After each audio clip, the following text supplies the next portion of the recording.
Hello दोस्तों, study exam academy में आपका स्वागत है। लाइव टेस्ट देखेंगे। 20 क्वेश्चन का टेस्ट होगा आपका। तो एक बार लिंक को शेयर कर दीजिएगा। ये वीडियो सभी दोस्तों को भेज दीजिएगा जितने भी आपके पढ़ने वाले दोस्त हैं। लाइव टेस्ट करेंगे। भारतीय इतिहास के मोस्ट क्वेश्चन रहेंगे, इसका टेस्ट करेंगे, देखेंगे कि कौन 20 में कितना कर पाते हैं। चलिएगा, टेस्ट स्टार्ट करते सभी लोग तैयार हो जाइएगा। 5 सेकेंड का टाइम आपको दिया जाएगा सही आंसर करने के लिए। चलिए, पहला क्वेश्चन करेंगे। अरबों ने भारत पर किस सन में पहली बार आक्रमण किया था? 5 सेकेंड आपको दिया जा रहा है आंसर करने के लिए। राइट आंसर बताइए क्या होगा। 4 ऑप्शन में से क्या सही होगा? तो चलिए बता दे रहे हैं इसका आंसर क्या होगा। इसका आंसर होगा दोस्तों 712 में। कब दोस्तों? 712। ऑप्शन बी राइट हो जाएगा। और हमको लास्ट में बताइएगा कि 20 क्वेश्चन में आपका कितना क्वेश्चन सही हुआ। क्या दोस्तों? 20 में से कितने क्वेश्चन आपके सही हो गए। तो ये आपको लास्ट में क्या करना है, लास्ट में आपको बताना है। चलिए सेकेंड क्वेश्चन देखेंगे दोस्तों। अगला क्वेश्चन, भारतीय राष्ट्रीय कांग्रेस के प्रथम मुस्लिम अध्यक्ष कौन थे? तो बताना है आपको राइट आंसर। क्वेश्चन क्या पूछा है? भारतीय राष्ट्रीय कांग्रेस के प्रथम मुस्लिम अध्यक्ष कौन थे? 5 सेकेंड का टाइम आपको दिया जा रहा है राइट आंसर बताने के लिए। चलिए राइट आंसर कीजिए कमेंट बॉक्स में कि राइट आंसर क्या है दोस्तों, फिर आंसर बताया जाएगा। तो राइट आंसर क्या है दोस्तों इसका? बदरुद्दीन तैयब जी, कांग्रेस के प्रथम मुस्लिम अध्यक्ष। क्या दोस्तों? कांग्रेस के प्रथम मुस्लिम अध्यक्ष कौन थे? बदरुद्दीन तैयब जी। चलिए तीसरा क्वेश्चन आएगा आपके सामने। किस शासक ने गुजरात विजय के उपलक्ष्य में बुलंद दरवाजा का निर्माण करवाया था? आपको बताना है सही आंसर क्या होगा। गुजरात विजय की याद में। क्या दोस्तों? गुजरात विजय के उपलक्ष्य में बुलंद दरवाजा का निर्माण किसने करवाया था? तो राइट आंसर बताइएगा आप लोग। तो राइट आंसर क्या हो जाएगा दोस्तों? 5 सेकेंड का टाइम दिया जा रहा है आपको। इसका राइट आंसर जो होगा अकबर। ऑप्शन नंबर डी क्या हो जाएगा दोस्तों? ऑप्शन नंबर डी राइट हो जाएगा। चलिए अगला क्वेश्चन देखें दोस्तों। आर्य समाज का मुख्यालय कहाँ पर स्थित है? तो बता दें आर्य समाज का मुख्यालय कहाँ पर है दोस्तों? पुणे, गांधीनगर, कोलकाता, मुंबई। राइट आंसर बताइएगा इसमें। और आज ज़्यादा इसका समझाएंगे नहीं, क्वेश्चन को डिटेल नहीं करेंगे क्योंकि आपका टेस्ट चल रहा है। लास्ट में आपको बताना है कि 20 में से कितने क्वेश्चन सही हुए। और सभी दोस्तों को एक बार शेयर कर दें और वीडियो को लाइक भी कर देगा, मज़ा आ रहा है तो। चलिएगा, आर्य समाज का मुख्यालय कहाँ पर स्थित बताना है आपको। तो बता दें आर्य समाज का मुख्यालय कहाँ पर दोस्तों? मुंबई में। कहाँ पर है? मुंबई में। डी सही हो जाएगा। चलिए अगला क्वेश्चन देखेंगे, 5वां। महमूद गजनवी ने भारत पर कितने बार आक्रमण किया था? तो महमूद गजनवी ने भारत पर आक्रमण किए थे। कितने बार किए थे आक्रमण? 18 बार, 15 बार, 16 बार, 17 बार। तो ये आक्रमण किए थे कितनी बार दोस्तों? 17 बार आक्रमण किए थे। ऑप्शन नंबर डी सही हो जाएगा। जिनका भी ऑप्शन डी था उनका सही है। अगला क्वेश्चन देखेंगे। प्लासी का युद्ध किस सन में हुआ था जिसमें अंग्रेजी सेनापति ने सिराजुद्दौला को हराया था? बताना है कब हुआ था प्लासी का युद्ध। 1526 में, 1576 में, 1757 में, 1764 में। बताइएगा राइट आंसर। 5 सेकेंड का टाइम दिया जा रहा है आपको। चलिए इसका राइट आंसर जो होगा दोस्तों 1757 में। प्लासी का युद्ध कब हुआ दोस्तों? 1757 में हुआ था। 1526 की अगर बात करोगे, पानीपत का पहला युद्ध। 1576 में हल्दी घाटी का युद्ध। 1764 में क्या हुआ था?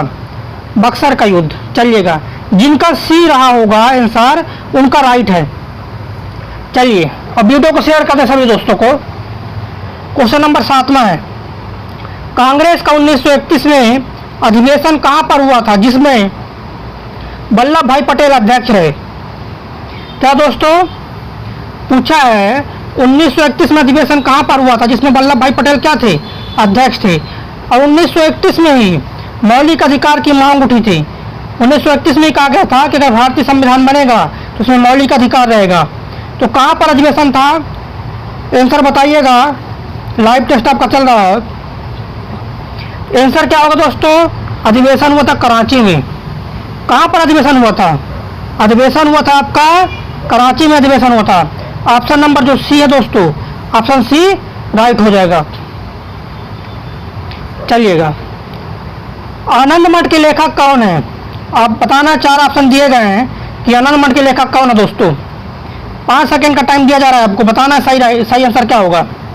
और वो आनंद मठ में अपना राष्ट्रगीत जो वंदे मातरम है, राष्ट्रगीत जो वंदे मातरम में कहाँ पर है? आनंद मठ में है। तो लेखक कौन है आनंद मठ के? Bankim Chandra Chatterjee. Option number A, जिनका भी ऑप्शन ए था दोस्तों उनका राइट हो जाएगा। जिन लोगों को जिनका ऑप्शन ए था ना उनका राइट हो जाएगा। चलिए अगला देखेंगे टेस्ट में। आज़ाद हिंद फौज की स्थापना किस देश में किया गया? भारत में, जर्मनी में, अमेरिका में, सिंगापुर में। आज़ाद हिंद फौज की स्थापना किस देश में किया गया था? बताना दोस्तों सही आंसर क्या होगा। तो इसका सही आंसर जो होगा दोस्तों, 5 सेकंड का टाइम दिया जा रहा है आपको। आज़ाद हिंद फौज की स्थापना जो किया गया था सिंगापुर में। कहाँ पर दोस्तों? सिंगापुर में किया गया था आज़ाद हिंद फौज की स्थापना। चलिए, जिनका भी जितने लोग डी ऑप्शन किए थे उनका राइट है। अब बताना लास्ट में कि 20 में कितने नंबर आपके आए। चलिए 10वां है, गुलामगिरी नामक पुस्तक किसने लिखा? बताना, 4 ऑप्शन दिए गए, राइट आंसर बताना है। समय दिया जा रहा है आपको। राइट आंसर क्या है कमेंट में कीजिएगा। चलिए आंसर बता दें दोस्तों, आपका ऑप्शन नंबर सी सही है, ज्योतिबा फुले। क्या दोस्तों? ज्योतिबा फुले। गुलामगिरी के लेखक कौन हैं? ज्योतिबा फुले हैं। ऑप्शन सी, जिनका ऑप्शन सी होगा उनका राइट हो जाएगा। क्या दोस्तों? जिनका ऑप्शन सी होगा ना राइट हो जाएगा उनका। चलिए, भारत का बिस्मार्क किसे कहा जाता है? बताना 4 ऑप्शन में से। भारत का बिस्मार्क, क्या दोस्तों? भारत का बिस्मार्क किसे कहा जाता है? बताना सही आंसर। तो बता दें, भारत का जो बिस्मार्क कहा जाता है, टाइम दिया जा रहा है 5 सेकेंड आंसर करने के लिए। कमेंट में आंसर कीजिएगा। वल्लभ भाई पटेल। क्या दोस्तों? वल्लभ भाई पटेल, इनको भारत का बिस्मार्क कहा जाता है। क्या बोला जाता है? भारत का बिस्मार्क। डी ऑप्शन सही है। जिनका डी सही रहा, जिन्होंने डी ऑप्शन किया था उन सभी का सही है। चलिए अगला देखेंगे टेस्ट में 12 नंबर। और इसी प्रकार से क्वेश्चन एग्जाम में आते हैं, तो ध्यान रखिएगा। ये आप समझिएगा कि आपका एग्जाम चल रहा है ना। चाहे आप किसी भी एग्जाम की तैयारी करो, चाहे राजस्थान पुलिस, पटवारी, इंस्पेक्टर, एसएससी, रेलवे, भाई जी के जिनमें भी आता है सभी के लिए इम्पोर्टेंट है वो। तो देखिएगा, 1915 ईस्वी में हिंदू महासभा की स्थापना किसने किया था? क्या बोल रहा है दोस्तों? हिंदू महासभा की स्थापना किसने किया था? बताना है। 4 ऑप्शन दिए गए हैं। 5 सेकेंड का समय आपके पास है आंसर करने के लिए। तो बता दें राइट आंसर इसका।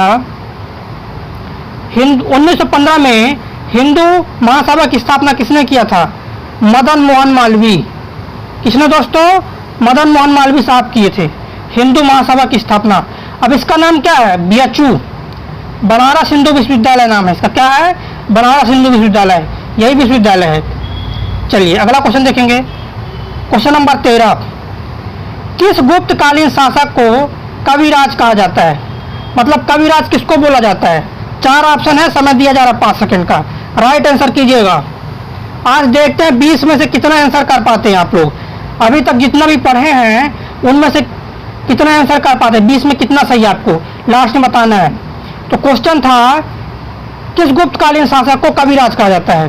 तो किसको कविराज बोलते हैं? राइट आंसर जो दोस्तों इसका ऑप्शन नंबर बी, समुद्रगुप्त को। क्या दोस्तों? समुद्रगुप्त को क्या बोलते हैं? कविराज बोलते हैं। जिनका भी बी रहा होगा आंसर वो सही है। चलिए क्वेश्चन नंबर 14 क्या है? भारतीय संस्कृत का स्वर्ण युग किसे कहा जाता है? तो बताना, शुंग काल, मुगल काल, मौर्य काल कि गुप्त काल। 14 का राइट आंसर क्या हो कमेंट में बताइएगा। आंसर कीजिएगा कमेंट में क्या सही है। 5 सेकंड का टाइम दिया जा रहा है आपको। तो ये है दोस्तों राइट आंसर। संस्कृति, भारतीय संस्कृति का स्वर्ण युग गुप्त काल को बोलते हैं। किसको बोलते हैं दोस्तों? गुप्त काल को बोलते हैं। भारतीय संस्कृति का स्वर्ण युग बोलते हैं गुप्त काल में। और गुप्त काल के बता दिए, सर्वाधिक मंदिरों का निर्माण अगर पूछता है तो बताना गुप्त काल। और गुप्त काल की राजकीय भाषा क्या थी? संस्कृत थी। गुप्त काल की राजकीय भाषा क्या थी दोस्तों? संस्कृत। और गुप्त काल के संस्थापक कौन है? श्रीगुप्त है। चलिए, जिनका जितने लोग भी डी ऑप्शन किए थे उनका राइट है। चलिए 15 नंबर है, 15 नंबर क्वेश्चन, भारतीयों के लिए रेशम मार्ग किसने खोला था? तो रेशम मार्ग किसने खोला था भारतीयों के लिए? बताना राइट आंसर क्या है। भारतीयों के लिए रेशम मार्ग किसने खोला था? हर्ष, चारवाक, कनिष्क, शक। किसने रेशम मार्ग खोला दोस्तों? ये खोला था कनिष्क। कौन दोस्तों? कनिष्क ने। कौन रेशम मार्ग खोला था? कनिष्क ने खोला था। चलिए सी नंबर सही है, जिनका भी सी ऑप्शन था उनका राइट हो जाएगा। चलिए अगला क्वेश्चन देखेंगे। 15 क्वेश्चन कंप्लीट हो गए हैं, 20 क्वेश्चन का ये टेस्ट है। चलिए 16 नंबर क्या है? जैनों के पहले तीर्थकर कौन थे? चरक, महावीर, पार्श्वनाथ, ऋषभदेव। तो समय आपको आंसर करने के लिए। जैनों के पहले तीर्थकर कौन थे? ये थे दोस्तों आपके ऋषभदेव। कौन? ऋषभदेव। जैनों के पहले जो तीर्थकर थे वो आपके थे ऋषभदेव थे। ऑप्शन नंबर डी सही हो जाएगा, जिनका भी डी था उनका राइट हो जाएगा। चलिए अगला क्वेश्चन देखेंगे। भारत में चरमपंथी आंदोलन के जनक कौन है? रास बिहारी बोस, जवाहरलाल नेहरू, बाल गंगाधर तिलक, लाला लाजपत राय। चरमपंथी मतलब होता है गरम दल। गरम दल आंदोलन के जो जनक है कौन है? टाइम दिया जा रहा है आंसर करने के लिए, बताना। चरमपंथी आंदोलन के जनक, तो राइट आंसर होगा दोस्तों इसका बाल गंगाधर तिलक। जिनका भी सी था उनका राइट हो जाएगा। चलिएगा अगला क्वेश्चन देखिएगा 18 नंबर। मुगल चित्रकला किसके शासन काल में शीर्ष पर था? मतलब मुगल काल में ज्यादा चित्रकारी किसके टाइम पर फेमस रहा? तो बताना है राइट आंसर आपको। तो राइट आंसर जो इसका हो जाएगा, मुगल चित्रकला किसके टाइम पर फेमस था दोस्तों? बताना है। बाबर, शाहजहां, जहांगीर, अकबर। तो बता दें चित्रकला जहांगीर के टाइम पर फेमस था। किसके टाइम पर दोस्तों? जहांगीर के टाइम पर फेमस था। जिनका भी सी था उनका राइट हो जाएगा। सी ऑप्शन राइट है। चलिए अगला क्वेश्चन देखेंगे दोस्तों। तो अगला क्वेश्चन है, बाणभट्ट किस सम्राट के दरबारी कवि थे? बाणभट्ट जो थे किस सम्राट के दरबारी कवि थे? कुमारगुप्त, कौटिल्य, चंद्रगुप्त, हर्षवर्धन। 4 ऑप्शन में राइट आंसर बताना है आपको। क्या राइट आंसर? 5 सेकंड का टाइम दिया जा रहा है आपको। तो राइट आंसर इसका हो जाएगा दोस्तों option number D, Harshvardhan. Banabhatta जो थे हर्षवर्धन के दरबारी कवि थे। किसके दरबारी कवि थे बाणभट्ट? हर्षवर्धन के दरबारी कवि थे। ऑप्शन नंबर डी सही हो जाएगा। जिनका भी डी आंसर था उनका राइट हो जाएगा। तो लास्ट क्वेश्चन देखेंगे इस टेस्ट का। बारदोली सत्याग्रह के नेता कौन थे? मदन मोहन मालवीय, वल्लभ भाई पटेल, महात्मा गांधी, लाला लाजपत राय। बताना है बारदोली सत्याग्रह के नेता कौन थे? 5 सेकंड का टाइम है, चलिए बताइएगा आंसर। तो ये थे बारदोली सत्याग्रह के वल्लभ भाई पटेल। और बारदोली सत्याग्रह किस सन में हो दोस्तों? 1928 में होता बारदोली सत्याग्रह। पूछा क्या था? बारदोली सत्याग्रह के नेता वल्लभ भाई पटेल। बी ऑप्शन सही है। जितने लोग बी आंसर दिए उनका सभी का सही हो जाएगा। चलिए कमेंट में बताइएगा सभी लोग कि 20 में कितना सही है आप लोग का, है ना? 20 में कितना कितना सही है आप लोग का। इससे क्या है, तैयारी का आकलन होता है कि आप लोग कितना तैयारी करते हैं, कितना पढ़ाई करते हैं। तो सभी लोग कमेंट में बताइएगा और ये वीडियो को सभी लोग को शेयर कर दीजिएगा ताकि जो टेस्ट है 20 क्वेश्चन का टेस्ट है सभी तक पहुंच जाए। अगर अच्छा लगे टेस्ट सभी लोग लाइक करें, दोस्तों के साथ शेयर करें। जय हिंद।